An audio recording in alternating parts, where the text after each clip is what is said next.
Hayatımda ilk defa bu kadar kan görürdüm. Kızıl kana belenmiş sökülen dan görürdüm. Kan içinde salkanan Azerbaycan görürdüm. Yerden, köyden, denizden akırdı şehit kanı.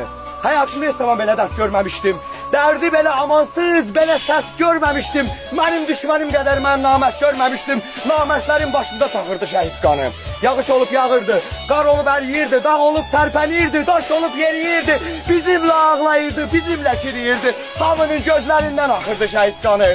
Alçakların başında kıyametler koparan, vatanın dar gününde deniz gibi kabaran, zaman zaman bu halkı hakka doğru aparan, yoldu, izdi, nakıştı, sığırdı şehit kanı. Allah razı olsun.